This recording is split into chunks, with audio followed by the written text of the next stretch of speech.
If you let me a little bit ask about individual exams, like legal research, for example, we receive a lot of emails from aspiring solicitors asking about this exam because it's so different from LPC. Again, it's like there's no databases.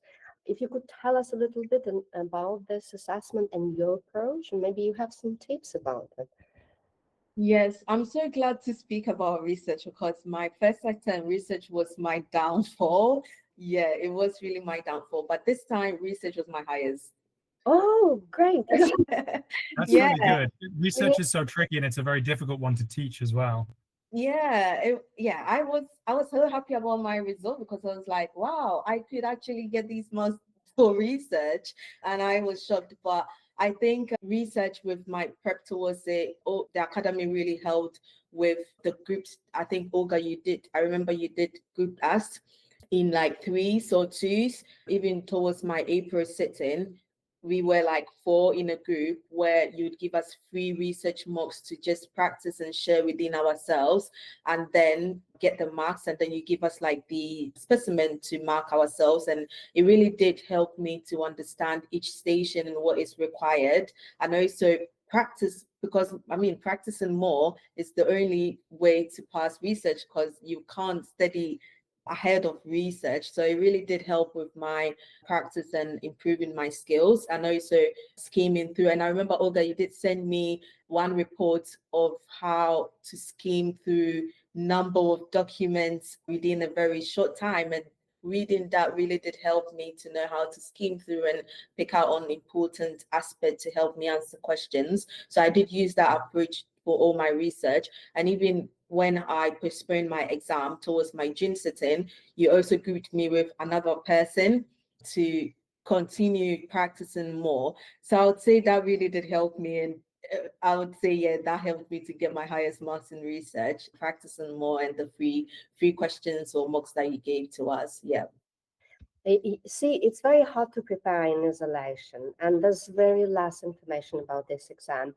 So I think it's essentially important not just to see those unrealistic suggested answers, which actually do not really help you as per real answer you could potentially draft, but to see what your peers with whom you compete draft. And you actually can pick up different hints because we all think differently, but when we combine our approach in a single one, that's when Yeah. it turns into success.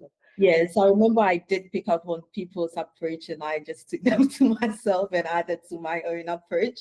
So yeah, it really did help. So you think this kind of skim rating is a good tip for boost your results in the research? So you have to learn something extra. Yeah, definitely, yes. Yes. And there was so much good tips in that report about skim reading, which really did help me improve my skills. Yeah.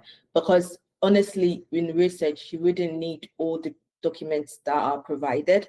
So if you don't know, or if you don't have the skills of like scheming and knowing which important or relevant information to put in your answer, you'd waste time reading through the wrong resources, and it's going to affect your marks. Yeah. Absolutely.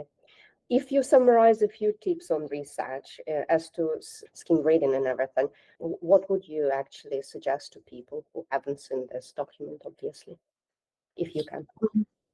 Yes, I would say practice more. I know people have different approach. Some people start with primary resources, reading through the primary resources first before the secondary resources, and other people start reading secondary first. I would say practice more and look at what helps you, and just take that approach and stick to that approach to the exam, basically. So practicing more would improve your scheming, whether you're starting with scheming through the secondary resources first or skimming through the primary resources first. With me, I think I used both approach because I remember that during, like, let's say criminal, I would find out that the primary resources were shorter and a bit straightforward, but like let's say for property or wills, primary resources might be longer.